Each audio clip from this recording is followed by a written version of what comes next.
Breakfast in bed.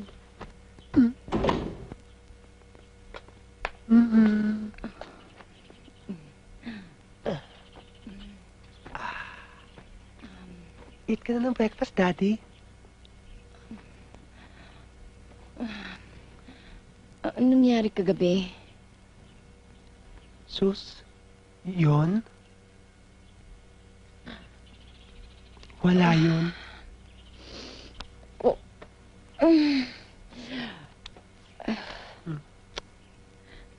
Kung ano man nangyari sa ating kagabi, wala yun, ha?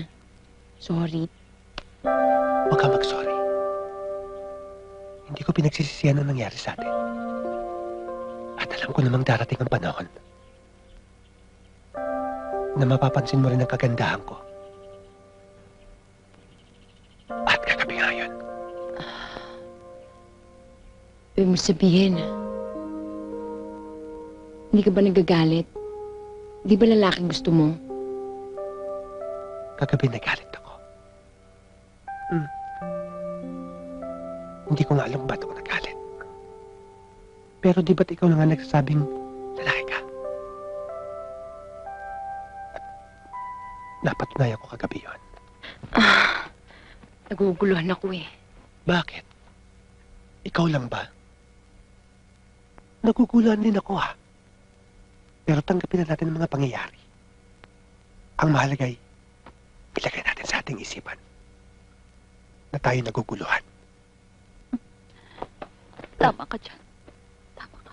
Alam nyo, nung ako lang nakakaalam yan, takot ako gamitin eh. Paano? Mahalay ko kung niluloko lang ako.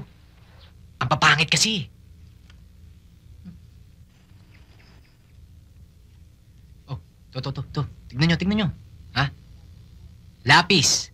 Gagawin kong bubble gum. Gusto nyo? Hindi. Gusto mo? Tiwag.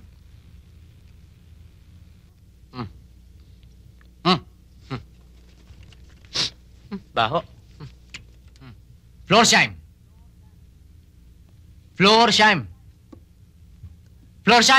Hindi pa pwede yan. Pagka nakita yan ng nanay mo tsaka ng mga kaibigan natin, baka mahalata nilang Florsheim yan eh. Akalain pa eh, ninakaw mo yan. Oo nga, no. Thank you, ah.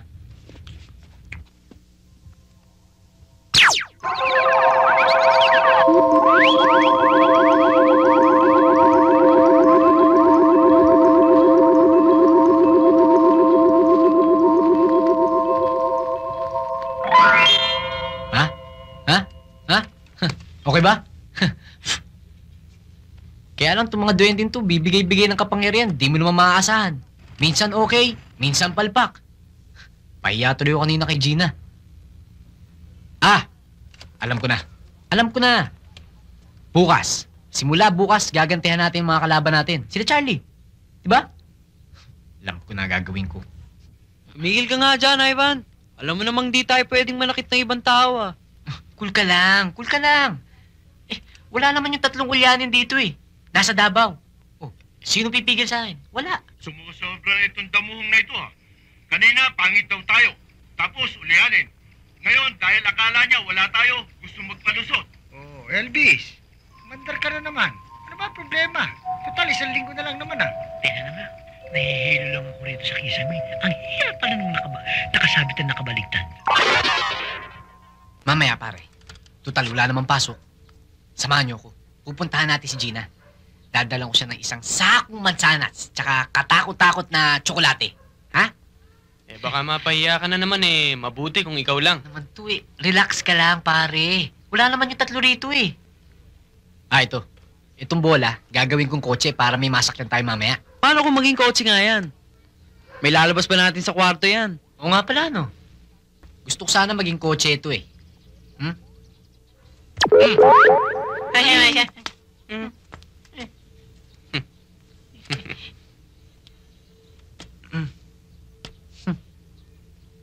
Diba rin, Mercedes naman.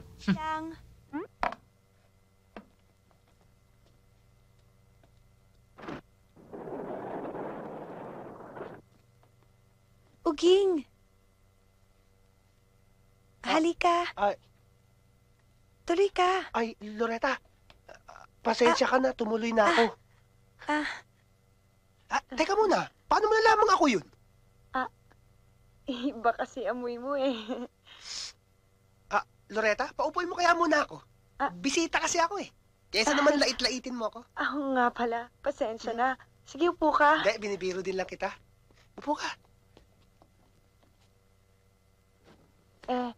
May gusto sana akong itanong sa'yo eh. Tungkol saan? Tungkol sa aking ama. Nakita mo na ba siya? Oo, ikaw ba nakita mo na siya? Hindi. Kaya ako nga tinatanong sa'yo eh. Ano bang itsura niya? Okay naman. Kaya lang, laging nakakunot yung noo. Pero, okay naman. Wala ba siyang binabanggit tungkol sa akin? Sabi niya, mahal na mahal ka raw niya. Tsaka nagsisisi nga daw siya dahil kung bakit iniwan niya kayong mag-ina. Talaga? Oo. Loretta? Si inay nagising na. Magtago ka, magagalit yun. Loretta? Uging, anong ginagawa mo? Huwag ka ba kung nagtatago ka? Hindi dyan. Doon. Ano ka ba? Ito, dali. Ano ba yan? Ano ba ginagawa mo? Hindi dyan. Doon! Kalito ka! Doon sa banyo. Sa kaliwa. Sa unang pinto. Loretta? Nay? Loretta? Po. Nakita mo ba si Tatay Tiburcio mo? Hindi po. Sigurado ka? Hindi nga po eh. Ibak lang yun. Alam mo ba, inis na inis ako sa kanya? Baka marinig tayo ng buha kong asawa. Bago pa lang Tiburcio, yun, ginamit ano niya ginagawa na niyo rito? na nakagamit Alam nun. ko tayong dalawa Matagal hindi dito. ko pa nagagamit. Diyos ko, talaga alam mo. Happy Ako, brother. yung Tiburcio na yan talaga. It's better late than never. Malandi pa sa akin. Alam mo bang hulugan yon, Loretta, ha? Tiburcio, 6 na buwan kong hinuhulugan yon. Ang down payment mo pa lang doon, 5 Tiburcio! Anong gagawin mo? Manggugulpi ka ng bakla? Violation of human rights yan. Bakla, brutality. Mabuti nga pinagjasagaan kita eh. Pangit. Pag nakita mo Tatay Tiburcio, sabihin mo sa akin kaagad, nandiyan lang ako sa kwarto, ha? Hayaan nyo, Nay. Pag nakita ko, sasabihin ko kagad sa inyo.